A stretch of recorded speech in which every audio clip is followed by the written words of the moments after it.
Good morning, everyone. Happy Friday. It's another Friday morning with Pardo and Popoff. I'm Pete Pardo, your host here at Sea of Tranquility. Welcome to another edition of Ranking the Albums in the co-captain's chair. Mr. Martin Popoff, good morning, sir. How are you? Yes, morning, Pete. Doing fine, doing fine. Ready to talk some Accept. This is Absolutely. So for everybody watching, video has been a long time coming. We have been asked to do this for, I can't tell you how long. And, sometimes you got to wait for the good stuff. I always say, can't have everything. It's like the old Rolling Stones song, right? You can't always get what you want when you want it, but hey, we're delivering it today. So we got 16 albums here. So Martin and I are going to try and get through this as quickly as possible. Some varying degrees of success in this catalog, I think, some true greatness and some stuff that's kind of okay. So then the reason we put this off for about a month is because we completely forgot that the new album was coming out. And I think it's coming out in 2 weeks. So we wanted to kind of give that a listen before we figure that into this whole mess here we're doing. So I'm going to have Martin kick us off with his number 16. All right. So, yes, 16 albums. We have a lot to go through. I think you have to pick this one as the bottom album. It's kind of like prescribed. But, there's a few different choices, but this one always comes in for some abuse. It's low on most people's lists. Eat the Heat. So this is 1989. The problem with this one, of course, is that they have an American in singing, David Reese. He does a perfectly good job. But the worst part about the thing, so that's not great. I mean, you are missing Udo. But also the production is very clattery, very loud, drum sound. Hard to believe it's a Dieter Dierks production. And then the songs themselves are pretty, pandering to sort of a hair metaliness. So it's got a lot of problems with it. It's low on most people's lists. There you go, number 16, Eat the Heat. Yeah, hold that out. Well, don't, not just yet. I'm going to get to it in a minute. But that's also low on my list. But I decided to put I'm a Rebel from 1980 at the bottom of my list. Perfectly understandable. Yeah. Yeah, I don't know, man. It's like, it's funny because I find the debut fairly enjoyable, and I'll get to that in a few minutes. But this to me was like a complete step back. To me, it sounds like a lightweight AC/DC album. Save Us, decent German hard rock song, Thunder and Lightning, catchy, got some decent riffs. I just find this album completely unmemorable. And I think the band just, really unsure of kind of what direction they're going to go into, and a clear step back from the debut, which I think the debut, like I said, is pretty interesting. And you look at the picture on the back, it's like, what are they? Are they the Stooges? Are they Sweet? Who are they? We don't know. But I don't know. Cool album cover, but I've never been a fan of this album. And that's cool. Under normal circumstances, I probably would rank Eat the Heat last, but it's coming up in a minute. So. Yeah. All right, so my 15, I almost flipped these two at the last minute because I played this again this morning, and it's almost like Eat the Heat is acceptable enough because it is 1989 and a big production and it's listenable other than the drum sound, but this is pretty unlistenable. It is. I was actually going to do, and I may still, an episode of my podcast, History in 5 Songs, where I looked at bands that switched direction for their second album and then quickly switched back. And Accept and Nazareth with Exercises are the two that I absolutely perfect examples of that. Yep. And you're right. I mean, they're trying for kind of an AC/DC-ish direction here. It is a little bit of that, being enamored with what AC/DC is doing, just like Crocus did. And you're right about that picture on the back. They're having this sort of glam look. They don't know what to do with themselves. But the production is terrible. Even when they are trying to write kind of a heavy metal song, they tend to really like lean back on the arrangement to make it almost like a pop disco-y kind of thing. And it just sounds like that quintessential idea of a band from mainland Europe being out of touch, out to lunch, don't know what they're doing kind of thing, where you just don't have any confidence in what they're doing. So there you go, number 15. Yep, exactly. So my number 15 is Eat the Heat from 89, which Martin showed before, the one and only album with David Reese on vocals. Who I think is a pretty good vocalist. I don't think he sounds that good on that album, unfortunately. And I find that album just doesn't sound like Accept. I think Martin mentioned it perfectly. There's parts of the album that are, I know a lot of people hate the term, but kind of hair metally. There's part of the album that's kind of like this doomy groove metal thing. I just don't get it. Most of the songs are kind of mid-paced and plodding, dirgy, and quite frankly, pretty boring. Hellhammer, not a bad track. Mistreated is kind of a decent ballad, but do we want to hear Accept doing something like that? I find that, most of the album just doesn't, to me, sound like an Accept album. And you got, Wolf Hoffman playing all the guitars on the album. I think it's, his playing is always good, but I just don't think the material is there at all. And it's a completely forgettable album for me. Okay. All right. My number 14 is this one, Predator. It's one of the black and white trilogy, just like Blue Oyster Cult has their black and white trilogy, right? They have all of these black and white and red albums in the middle, right?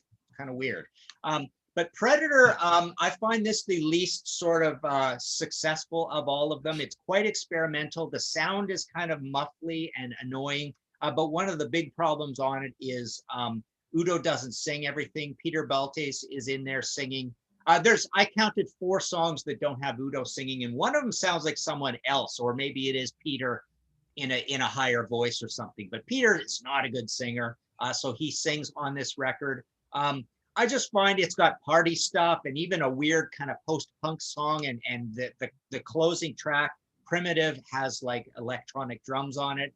It's just a mess of sort of directions that I don't think work.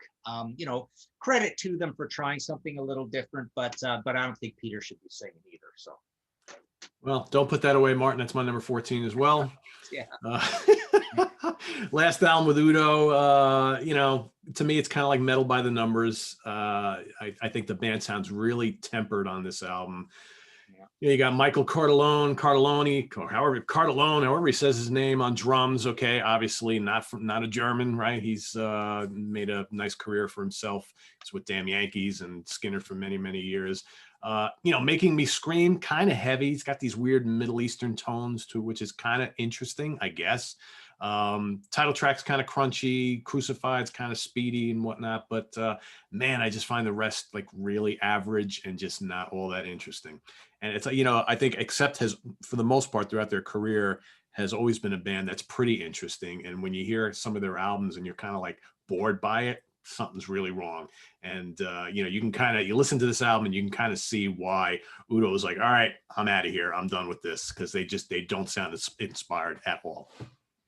Okay, cool. Yeah. All right. So my number 13 is this one, Objection Overruled. So it's another one from that period, 1993. Again, not great production. This one has kind of tired tropes, and in a way, it feels like the way Russian Roulette is kind of a downgrade from Metal Heart. This feels like they're going through all the same paces and ticking off a lot of the same boxes. And it just sounds like they're uninspired. They're just writing these songs because they have to fill up an album, sort of thing.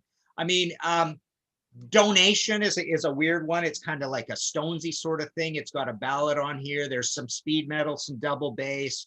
Bulletproof is really cool. That's one of my favorites on it. It's anthemic, really good chorus on it. But just kind of like, I don't know, tired Accept, I'd say, on this one. Sleepy Accept? Sleepy Accept, yeah. Little sleepy?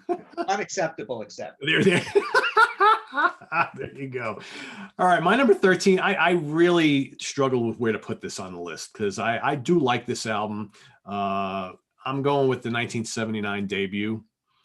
I think it's a cool debut. Again, I don't think the band had figured out where they're going to go here. To me, this sounds like kind of similar period Scorpions, mixed with a little Bon Scott era AC/DC, but I think this works, whereas the follow-up does not. Some good songs on here. Tired of Me, Lady Lou. What else we got? Take 'Em in My Heart is a pretty good hard rock song. And I think that that's what I like about this album. It's more of like a hard rock record. This is not a heavy metal album, I don't feel. Yeah, there you go. What else? Sounds of War, pretty heavy. Hell Driver's got some killer riffs on it. Wolf Hoffman, it's funny, you talk about, and I know Martin's mentioned this quite a bit in previous shows, that Teutonic guitar sound. And I think Wolf Hoffman more so on this album than any other Accept album. I mean, he's like channeling his inner Michael Schenker and Uli Roth on this album. And I like it. I think it sounds pretty cool. And I think, Udo's doing more singing than screaming on this album, which is a little interesting. But I think it's a solid debut. I like it. Ask me next week, it could, rank a little higher. I don't know. I really didn't know where to put this because it's kind of like almost like an oddity in their catalog, but it's a good oddity. So there you go. Cool. All right. So my number 12, I went with Stalingrad. This was the hardest part of doing this because you and I have talked before offline about how these records are so similar to each other, all of these ones from the Mark Ternillo era. And this one, so I went through and tried to figure them out and differentiate them. And the only way you can do that with records that sound so similar with the same production, the same kind of album covers, Andy Sneap, with perfect production in a way, and just this 100% efficiency of the band is to play them really quickly next to each other, right? And I found this one a little bit more screechy on the production side, a little more annoying and mid-rangey, but just subtly so. It's also kind of the heavier one, the more European power metal one, and it's more or less thematically around war and dark themes and battles and stuff like that. So it is the one that stands out a little bit to me, and maybe not in a great way. So yeah, my number 12, and this is the same lineup as Blood of the Nation. So this is the second one of the Mark Ternillo era, 2012. So yeah, Stalingrad. Yeah, I mean, you make a good point. It's like, how do you differentiate these albums? I almost got to the point where I'm like, well, which one has the best kickoff track? Because all of them have pretty strong opening songs. It's hard to differentiate them. It really is. And as we can see, my number 12 is their brand new one, Too Mean to Die. Again, it doesn't sound really any different from the couple that came before it. But it's brand new. I mean, we both probably haven't had enough time to really digest it. So where do you put it on a list when it's so brand new? We have no history with it whatsoever. So I'm going to squeeze it in number 12. It's kind of more the same, but it's really decent. I mean, the production is, cracking and crunchy, just like the last couple. Andy Sneap has that sound. The title track is an absolute ass kicker. The Undertaker's kind of cool, a little melodic and moody, right? They have a video for that now. You got Zombie Apocalypse is a cruncher. Sucks to Be You rocks pretty hard. I think like I said, it's a really good album. I just haven't had enough time with it, so it's kind of impossible to put it anywhere else in this ranking other than like at the 3/4 mark or midway, because I just don't have the history with it. But another strong vocal performance from Mark. I mean, he's if it's not going to be Udo, he's the best guy for the job. So. Yeah, and it must be said, I mean, terrible news with Mark. His 26-year-old son died in August this last year. So yeah, terrible news in his family. But great guy, great front man. I mean, I saw them live on one of these records. I think it might be my number 11, Blood of the Nations. I think it was this tour that I saw them on. And he's just such a perfect front man for this band.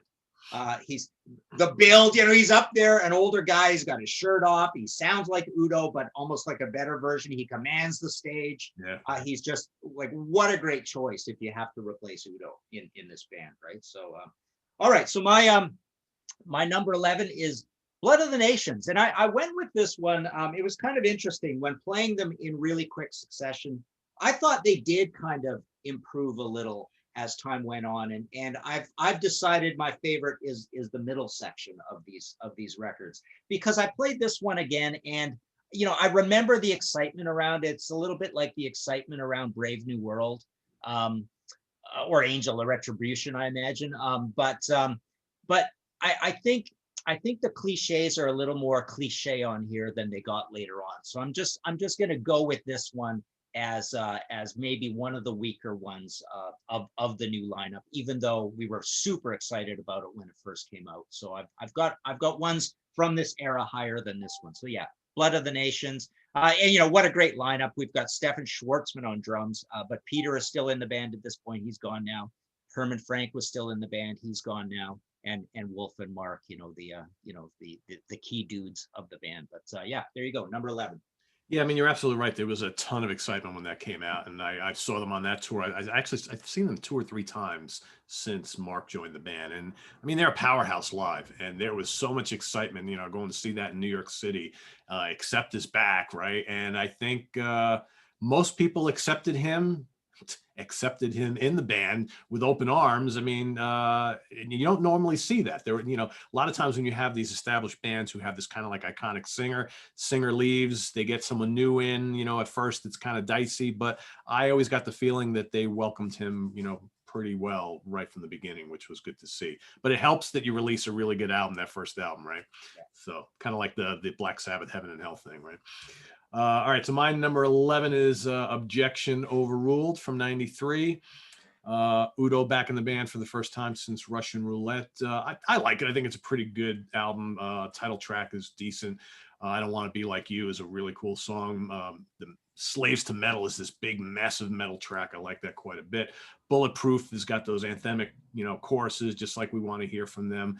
To me, it's just a really enjoyable early '90s melodic metal album, if slight formulaic, but I think you can say that about a bunch of the Accept albums from like the late '80s through even today, maybe perhaps. Not that formulaic is bad, because they know what they do it well, and I think most of us love them for it. But I think Objection Overruled, pretty solid record.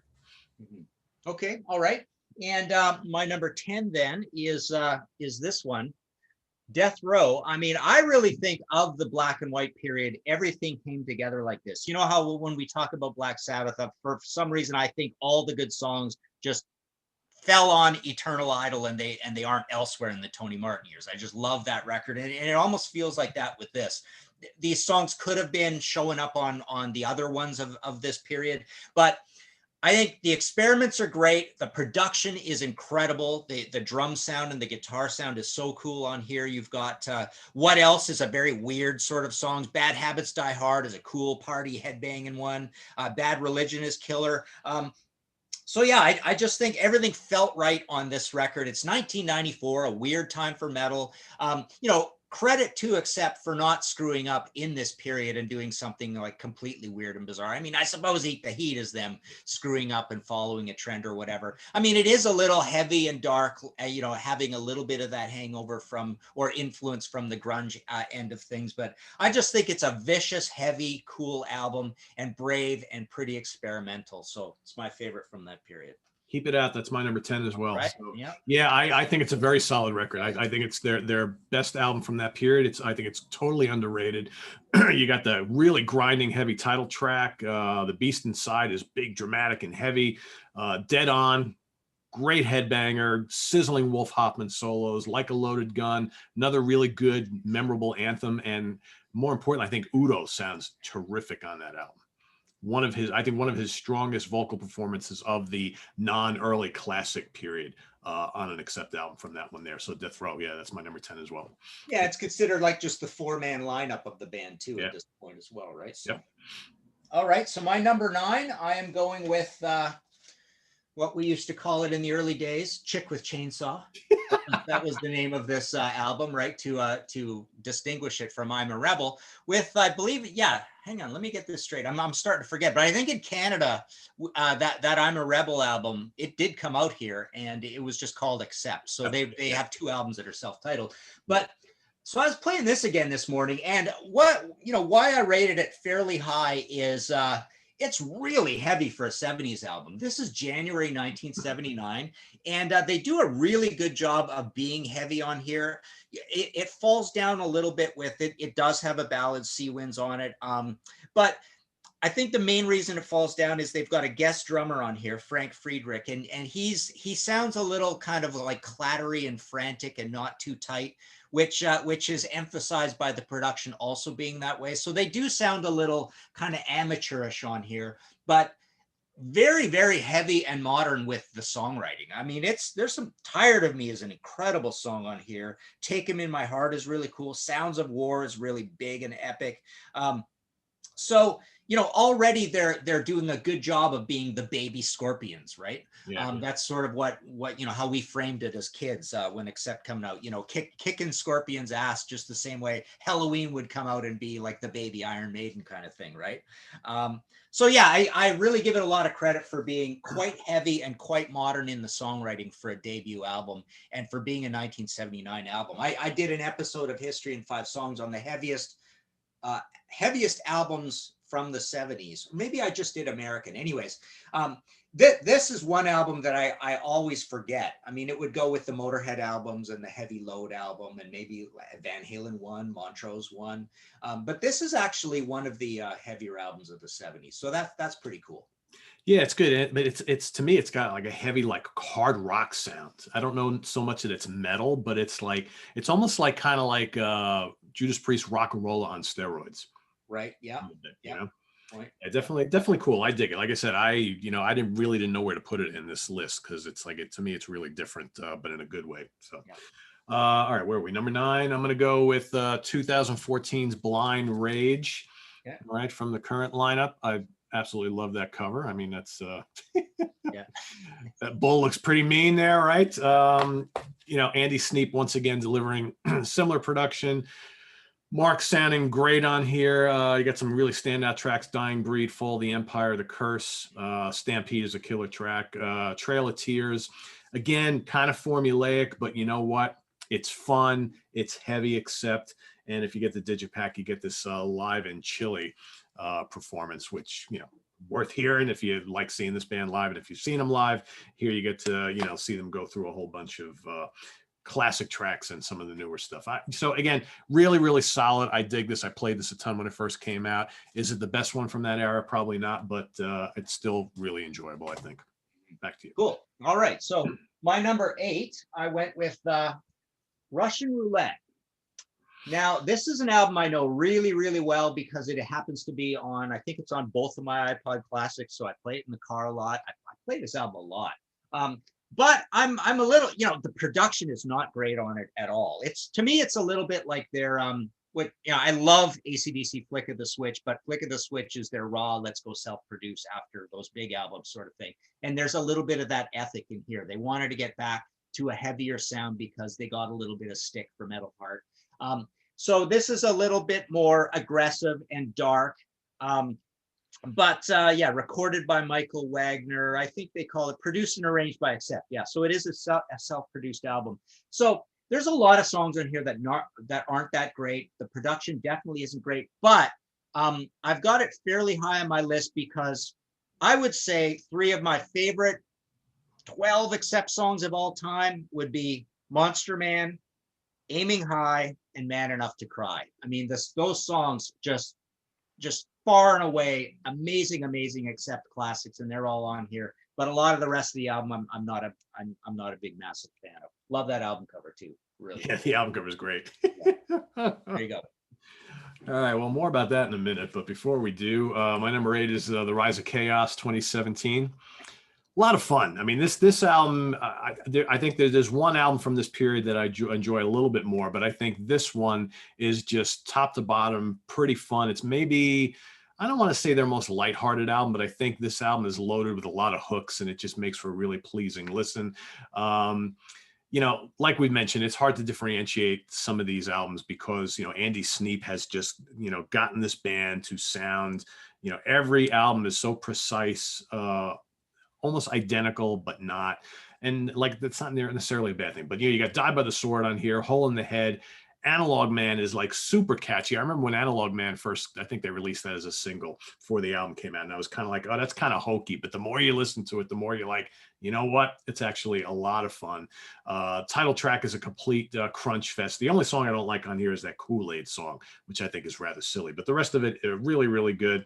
Another pretty cool album cover, and just a great sounding album. Saw him on this tour, and loads of fun. Nice. Cool. All right. Okay. My number 7, I'm going with the new one, Too Mean to Die. Great album. So 7 is pretty high out of the 16 here. I love The Undertaker. That is so catchy. That is a really, really cool song. Sucks to Be You is pretty cool. That's a fast headbanging one. It's got a few that are a little on the heavier end. I mean, again, I'm falling in that trend where I like certain commercial things about Accept, but I don't want really commercial. I don't want, Eat the Heat Accept, right? But so I love when there are strong choruses. I love the party metal song on here, Overnight Sensation. That's pretty cool. And this one is quite varied. There's a lot going on here. We've got a new bassist, Peter's gone, and they add a third guitarist. So they've got Philip Schuss on guitar, but Martin Motnick replaces Peter on bass. So this is a pretty big compromise of the lineup as we go along. So this lineup is slowly changing to the point where they're doing it slow enough that you don't really notice, and then all the great album cover on here too, right? So all the album covers look great, and you've got that big bold logo. So there's a lot of consistency, and Andy Sneap. So there's a lot of consistency to this band where you don't really notice. And obviously the two most important guys are there, Wolf and Mark. So very cool album. So I'm kind of sticking in the middle of the pack of this era. Yeah. And if we were to do this 2 months from now, when we've had more time to kind of digest this album, I think for me, it's probably going to move around in this list a little bit. But I definitely agree, based on, a couple cursory listens, very, very solid. I dig it. My number 7 is Russian Roulette from '86, which Martin was showing before. The last one with Udo till '93. I think it's a pretty solid record. Like Martin mentioned, there's some really standout tracks and some that are kind of on the average side. I love TV War. Monster Man is an unbelievably memorable song. You got the heavy title track. Heaven and Hell is kind of moody with these like big backing vocals. I think that's one of the things about this album that are kind of interesting and very indicative of the times. You got these rich backing vocals, almost like you would think big production values, but the album on the whole doesn't. It's not like it's a great sounding album, but they really put a lot of work into the rich vocals, and I guess that's pretty cool. Catchy choruses all around. Another Second to Be, got some really killer riffs. I think the album deserved a little better than it did, right? It's a pretty good one, and you're right. I think by the time Metal Heart came out and then this album came out, I think that wave of excitement for early Accept starting to die down a little bit, unfortunately. But I think both albums are pretty strong, actually. So I think when you look back in time, I think Russian Roulette, unfortunately, is not looked at as fondly as maybe it deserves to be, or at least part of it deserves to be. But I dig it. I think it's a fun album, and like you, it's one that gets listened to quite a bit. So it's my number 7. Cool. All right. My number 6, I'm going with Blind Rage from 2014. So I have decided, there we go, that same.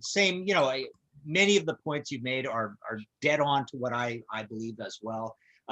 It's just a good, catchy album, but these are hard to differentiate. But I love Stampede. What a great opening track. What else did I really like? And there's some really Russian-y sort of ones, right? That's something we haven't mentioned yet. Accept have as one of their things, just like you got to have that classical piano in Southern rock, right? In Accept, you have to have that connection with Russia and those deep backing vocals that sound like Russian Cossack songs. And there's what did I put here? So I've got Fall of the Empire, Trail of Tears, Want to Be Free, all have a Russian-y sort of feel to them, right?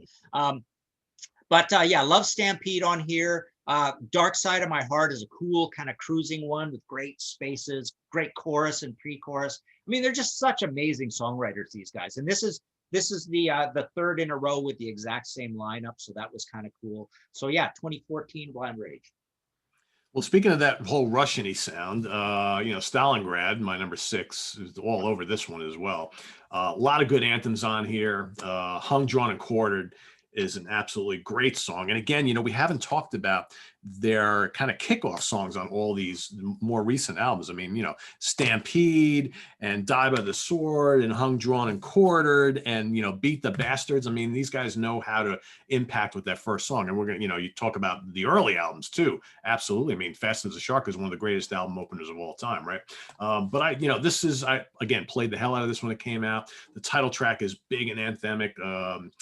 What else? Shadow Soldiers, great song. Hellfire, The Quick and the Dead, Revolution. Just played this a lot. Saw them on this tour. In fact, I'm trying to remember if this was the tour with Symphony X or with Iced Earth. I don't remember. Of course, no one wants to talk about Iced Earth right now, based on what based on where John Schaefer appeared the other day, right? So that's a topic for another day, I guess. But yeah, Stalingrad, I like it a lot. It's my second favorite of the newer era. So good stuff. Cool. Okay. My number 5, I'm going with The Rise of Chaos. So this is 2017. We do get Uwe Lewis guitar, Christopher Williams drums. So this is right in the, well, actually no, this is the second to last one to the new one, right? Yep. Is that right? Yeah. Yep. So I really like this album. I love Hole in the Head. That's just such a fun, cool party rocker. Very kind of self-deprecating. Analog Man is hilarious. It's pretty good. What's Done is Done. It's got a great chorus on that one. So this is one of those proofs that you could lose a Herman Frank and you can lose Stefan Schwartzman and the band will sound the same. They will not screw up. They will make a great album. So this is my top rated album of this entire thing and of this entire Mark Ternilla era. And it is the it is the second to last one, which is kind of cool. And with the lineup compromising a little bit, and I find that the sound on this one, Andy dials in like one of the kind of warmer, puffier sounds that does sound a little more analog than a couple of the others, like a little more analog than the new one and a little more analog than Stalingrad, I think. So there you go, number 5. Yeah, I mean, there's sort of like a mechanicalness, right, to the production a little bit, which some people don't like, some people don't mind at all. But yeah, I mean, you can make a case for any of these, Mark Ternillo era albums as being, the top of the line. They're all really strong, I think. Yeah. I went with my number 5 with the first one from this era because I think this made a big impact on me, and I played this to death. It was one of my favorite albums of 2010, Blood of the Nations. But like I said, you can make a case for any of them. But here you got Mark coming into the band, formerly of TT Quick. First album in 14 years. It was a big deal when this album came out, and I just think they did not miss a beat. First album with Andy Sneap, big massive production on this one. Beat the Bastards, killer song. Title track, Locked and Loaded, Pandemic. I mean, how relative is that to today? 10 years ago they put that out, right? Bucket Full of Hate. They just sound heavy and supercharged on here, ready to take over once again. And I think this album, it's a long album, 13 tracks, not boring at all. A lot of killer songs, played well live. Dig it. Okay, cool. All right. So my number 4, I am going with this one here, Breaker. The interesting thing about Breaker is, so it's their third album. It's 1981. This is really, really highly professional for the year 1981. I mean, it's quite frightening how good this is. I mean, this is better than almost anything that was coming out of the new wave of British heavy metal. The production is good. The pacing, you've got a party track like Midnight Highway. You've got Breaker, which is son of predecessor to Fast as a Shark, as sort of a thrash metal, double bass kind of thing. But Burning's kind of a party rocker as well, but all of like Run If You Can and Down and Out and Son of a Bitch, like just really well put together technical songs and a really kind of bright, aggressive but expensive sounding production on it. So yeah, a really it's almost like they're Van Halen 1 in a way. In that it's before they kind of get their sound. They're more like they're more like just a great stadium rocking band without particularly an identity outside of Udo. So they aren't doing, a million accept type things on here. They're just being a super professional, modern heavy metal band for 1981. So there you go, Breaker. Yeah, I'm right there with you. That's my number 4 as well. Okay. And I think this is the album where it finally clicked for them. I think I agree with you. I think the next album obviously became the Accept album, but you hear enough of it on this album where you don't get any of that on the first 2 albums. And this just some great songs on here. I mean, Midnight Highway, how catchy is that song, right? That a metal anthem doesn't get much better than that. Breaker, classic stuff. Starlight, really memorable. Can't Stand the Night, Son of a Bitch.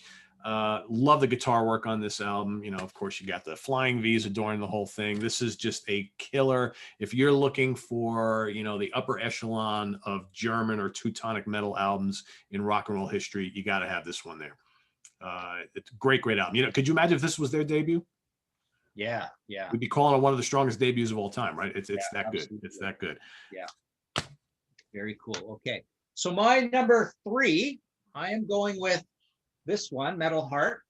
Love this record. I almost put this number 2, but that would be sacrilege and being too contrarian, I imagine. I don't know.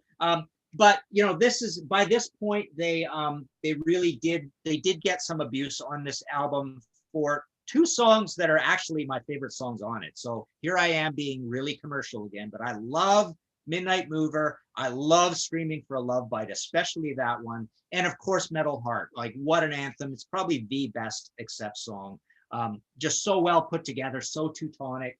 And the other really cool thing about this record is that it is so brightly and beautifully produced by Dieter Dierks, right? It's got an incredibly bright, high fidelity sound to it. But I love Too High to Get It Right. That's how I would sign my Accept book. You know, I've done an Accept book, right? What did I call it? Metal Heart, something Accept. Long out of print. I don't think it's coming back in English, unfortunately. But I would sign it Too High to Get It Right. And it's spelled right, W-R-I. But Dogs on Lead, Bound to Fail. Wow, Bound to Fail. What an incredible classic anthem on here as well. So, you know, this is where I say my heart tells me this should have been my number 2. But my head tells me I got to be sober about the thing, and my number 2's got to be a little more responsible. But this is the one I really enjoyed the most over the last bunch of years of all Accept albums. But yeah, they did get a little abuse for it being a little bit too commercial. So I'm laughing so much because you and I are so on point today with this list. And it's almost as if we like stole each other's notes from last night or something, because I was literally going to say all the same stuff. Metal Heart is my number 3. I wanted to put it higher, but then I'm like, there's just no way I could do that because I get laughed out of town here. But you know what? I always have defended this album. It's like you said, it's a great sounding album. The title track is one of the best songs they ever did. I love Midnight Mover. I love Screaming for a Love Bite for all the right reasons, right? Who cares? It may not be as heavy as the 2 albums that came before it. It is a fun album. Up to the Limit, another killer song. Too High to Get It Right. Living for Tonight. This whole album is just so enjoyable to listen to. And you know what? Sometimes a great metal album doesn't have to be the heaviest thing that's ever been produced. Sometimes it just has to click all the right buttons and it makes you want to listen to it again. And this for me is probably the most fun Accept album that was ever recorded. There may be 2 others that are better for other reasons, but I think this one deserves to be ranked right up there. So, and I'm pretty sure I know how you're ranking. I think our top 4s are identical here, and as is a lot of this list. But yeah, I have defended Metal Heart for decades, and it's got a really cool album cover too. Kind of bizarre, but kind of cool. So, yeah. Well, I don't know if we're going to sync up for a number 1 and 2. I'm dying to see, but here are my reasons for what my number 2 is, and then of course, you know, by implication, what my number 1 is. But okay, here we go. It'll be interesting to see how this lines up. My number 2. Well, there you go. You just blew it out of the water. Sorry, Martin. so we aren't lining up, are we? Interesting. Okay, so let me explain. I love this record. We had a band in the 80s and we played Restless and Wild, and what a fun song to drum that was. This is an incredible album. It's a 10 out of 10. It's so carnal and aggressive. The production is maybe a little on the too rough and wild way, manner. So it might be just a little to the side of noisy to me. But other than that, the great songs on here to my eyes are Demon's Night, Flash Rockin' Man, Princess of the Dawn, Ahead of the Pack. Oh man, what a killer tune. Restless and Wild. So my theme is I love the mid-paced ones, the anthemic ones. Fast as a Shark, over the years I've gotten to be kind of, because I've talked about it so much as being the first thrash song of all time and all that kind of stuff, right? I love Princess of the Dawn. That's the one that's got one of the greatest guitar solos of all time. That circular, oh man, it's just so well composed, right? It's a little bit John Sykesy, I think, in that way. But Yeah, love this album to death. So that's the alternate cover that came out, and this was the original cover where you take the flying V's that are on the back of Breaker and you burn them, right? Burn them up, yeah. So that's cool. And then you've got the classic live shot of Udo is what was he doing there? Yeah, he's got the flying V that he's holding out, right? It always used to, it looks like he's strangling somebody, right? That's yeah, an amazing record. It was always a 10 out of 10. 1982, I believe, is what is the year? Or October. So it's late 1982. Like, again, it reminds me of a little bit of that magic you felt with another German band, Scorpions, thinking they're just the greatest band on earth. And there's a little bit of that happened when this record came out. You just thought, wow, you have to be not from the UK or the US to be the greatest band on earth, because there's just some extra little magic you get from being one of the tertiary metal markets. Just something happens where there's this magic that you can get. You hear even a little bit of that in like Baron Rojo from Spain. You hear a little bit of something special out of Loudness in Japan. So you can get these odd little things where you go, wow, something about multiculturalism has made this band extra cool. And you get that a little bit from that record, and you get it from Scorpions. Yeah, absolutely. Well, more about that album in a minute, but first, my number 2 is Balls to the Wall. Okay. All right. So, God, I mean, it was released, what, 83 over the pond, 84 here, something like that. The release dates on both of these albums we're talking about here are kind of a year, like a couple of months apart, depending on where you live. But their best-selling album of all time. Never a fan of the album cover, but whatever. Title track is a legendary metal song, right? Head Over Heels, killer. London Leather Boys, killer. Losers and Winners, Love Child. A lot of classic Accept songs on here. I've never been a fan of the lyrical content on this album. I find that lyrically it's kind of a step back from the one that came before it, but there's no denying the production on this album, the power. These songs sound great live, sounded great live back then. I would not, anybody who's going to rank this number 1, which Martin obviously is going to, I don't have an issue with it because it is a great album. Really tough with these top 3 here, but I think, sometimes when you're doing a ranking like this, a show like this, you have to kind of dive deep inside and kind of remember the impact of these releases when they were released. And so that's why, and I'll get to it in a minute, that's why the other one's going to rank one over above this one. But everybody was listening to this that I knew back in the day, and people still love this album today, and there's a reason for it. And just for a little background that we haven't talked about, so Gabby Hoffman, Wolf Hoffman's wife, she went by the name Deafy or Deafy, Deaffy, and she was the mysterious lyricist for all those years, right? Of all this early Accept stuff, and so the lyrics can be a little bit like Scorpions, like a little bit of that English as second language stuff, except say some very weird things that you go, oh, that's kind of odd. But sometimes these weird things turn into happy accidents where you go, that's a hilarious chorus line. It's not exactly perfect English, but it's funny, right? And the same thing would happen with Scorpions as well. But when you analyze them, there are a lot of laughable, dictions and idioms that are gotten wrong and stuff. So this is all Gabby helping the band out. So she's the manager and the lyricist early on, and she's a sweetheart. And Gabby and Wolf are still together and all that. So all right. So my number 1, Balls to the Wall. And again, to explain, so I got the import copy of this. This is the import copy of it on Lark, right? The way the early one came. And so what I love about this record is I love its sort of understated, sober production. It's very analog production sounding. It sounds much cleaner than Restless and Wild. I love the way the entire album hangs together, and the arrangements are very sober as well. But I find there's kind of like a mournful, dark quality to it while being very, very melodic at the same time. To me, it's a little bit of their British Steel, and it's a little bit of their Point of Entry, and it's also a little bit of their Rainbow Bent Out of Shape, which to me is far and away the best of the Joe Lynn Turner rainbows, because it feels like it hangs together properly, and it feels like conceptually of one mood. And that's this record to me. I remember getting this, and it was a winter album for me, and I just played the hell out of it. So it's one of these records that I just played over and over and over and over again, that just like sunk into my bones.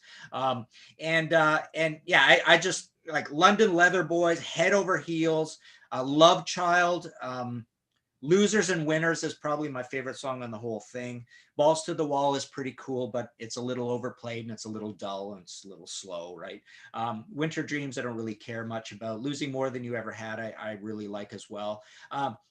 So yeah, to me, I like this for the same reason I like Bent Out of Shape, and the same reason why out of everything past Genius era Judas Priest, Point of Entry is the one I'm playing all the time in the last 20 years, more than any other Judas Priest. So yeah, just the most musical, the most conceptually hanging together, and a very, very professional album. I think more professional, quote unquote, than Restless and Wild. Just love it to death. 10 out of 10.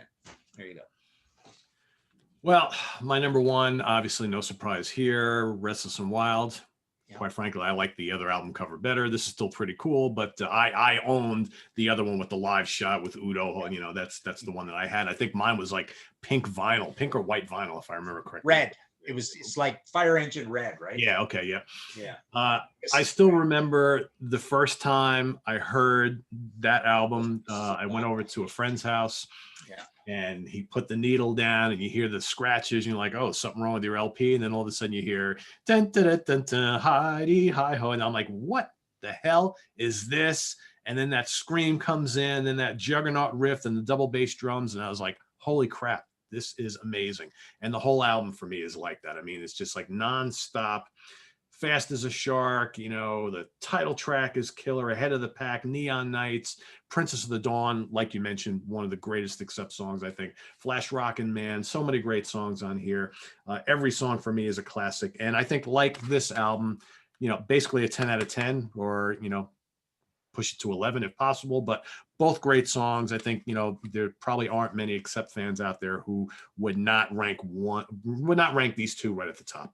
I don't think I've ever met anybody who doesn't like these two albums if you're a metal fan. And, you know, I remember at the time, Martin, a lot of people talking about this album and talking about this band. And when you look back, when this came out, I mean, this went gold here in the States.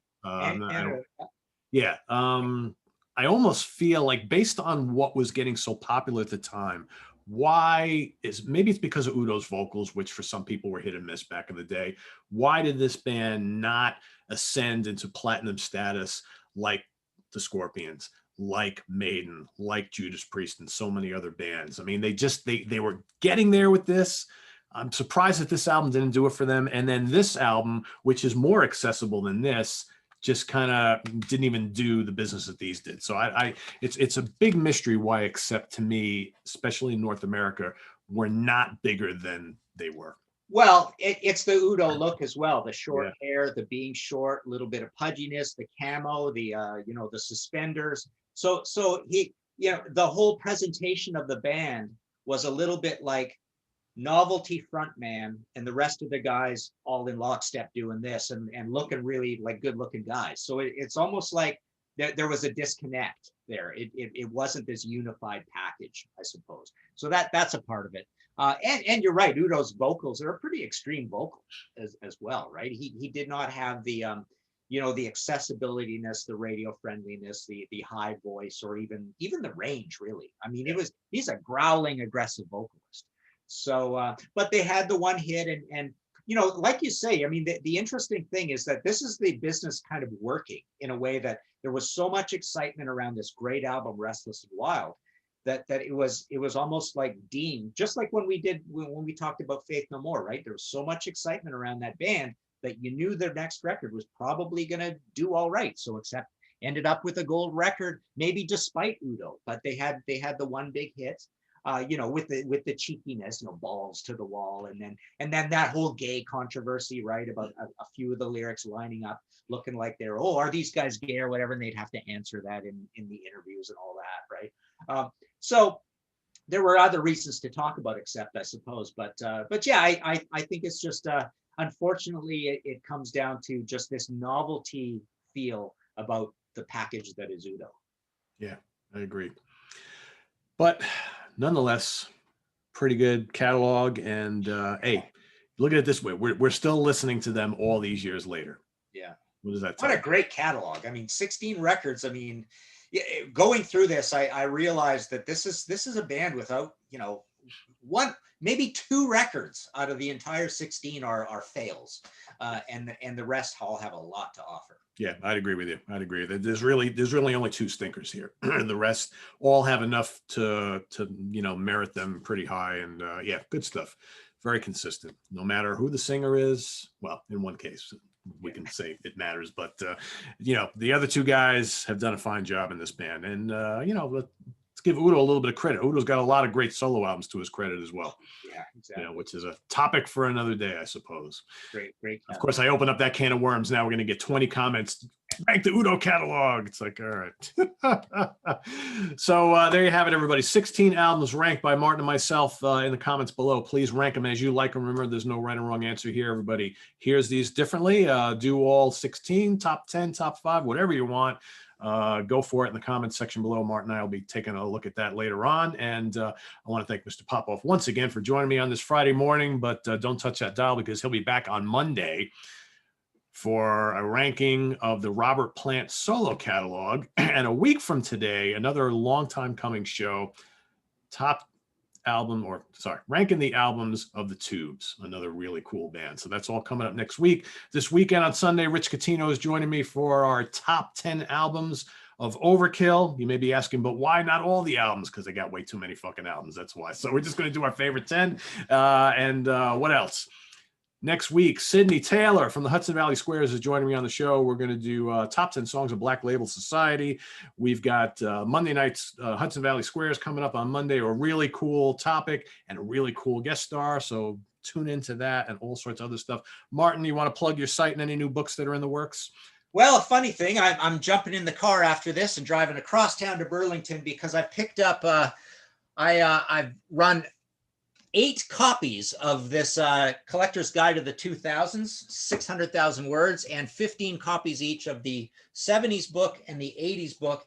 And I even ordered 15 copies of Southern Rock Review. So these aren't cheap. I'm not even going to put them up at my site, but people can email me at martinp@inforamp.net or Facebook me and we can talk about if anybody wants any of these. But yeah, so very, very low print run. And like I say, I'm not going to put them at my site. It was just almost for fun because people have been begging me for, especially these reviews books. So that's all happening as soon as we're done driving across town. There you go. So Martin, I don't mean to throw you on the spot, but I've actually seen some stuff online about this because it's coming up. The pre-orders, I think, have just started. You want to talk about the Uriah Heep book? Right. So the Uriah Heep, I haven't seen a proof yet. I'm supposed to see one this week, but we've done these visual biographies with my UK publisher, Weimer. We did a Blue Oyster Cult, a Van Halen, and a Thin Lizzy. And I still have copies of those that I'm doing, but the Uriah Heep is exactly the same thing. It's going to be like 1,000 copies, hardcover, tons and tons of pictures, and a timeline, about a 20,000 word timeline going in there. So that'll be March or something like that. And I've actually started in on the next one that we're going to do. We're going to do Nazareth as the next one. Awesome. Okay. Well, make sure when you get those heaps in, put one aside for me, please. I will send you a PayPal, and that has got to go on my shelf. Absolutely. And I think the Nazareth one as well. As a matter of fact, I haven't ordered the Thin Lizzy one yet either, so I got to do that. So see, all the stuff I got to do. It's crazy. All this money I got to spend. So there you have it, everybody. So enjoy the rest of your Friday and weekend, and we'll see you over the weekend and into next week. I am Pete Pardo for Martin Popoff. Have a good one, everybody. Take care.